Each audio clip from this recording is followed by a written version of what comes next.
Je me suis abonné directement, je veux écouter toute ton histoire. Merci pour l'abonnement, Andy Gloria. J'espère vraiment que tu resteras fidèle à cette page.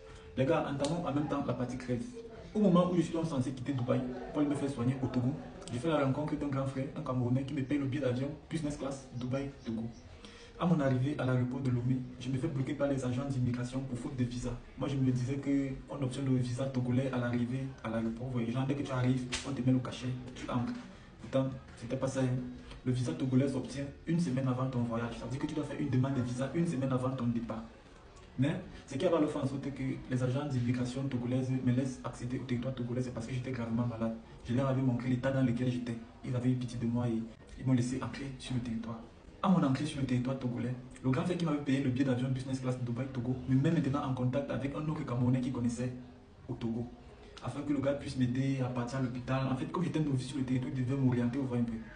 Alors, le Camerounais avec qui on m'avait mis en contact à Lomé était venu me chercher dans une agence, il ne me rappelle plus trop. Il m'avait dirigé dans un hôpital dans lequel il m'avait gardé pendant 3 jours. Eh Seigneur, le gars m'avait gardé dans cet hôpital pendant 3 jours, les gars. Je pensais que c'était une personne qui était là pour moi. Pourtant, c'est lui-là qui était sur mon chemin pour me faire tomber de mon arrivée ici en Afrique. Le Camerounais là m'avait tout volé, les gars. Mais l'argent que j'avais ramené de Dubaï, le gars avait tout pris. L'argent que mes abonnés m'envoyaient quand j'étais malade, il avait tout pris. Les parfums, il avait tout pris. Même mon chargeur, le gars avait tout pris. Il avait tout volé pendant que moi j'étais couché sur le lit d'hôpital, les gars. Je mourais, le gars m'avait abandonné à l'hôpital. Le gars a pris la poudre d'escampette, il est venu se cacher ici en Côte d'Ivoire. J'ai commencé à chercher le gars, chercher. Comme je ne connaissais pas le territoire togolais, il a abandonné.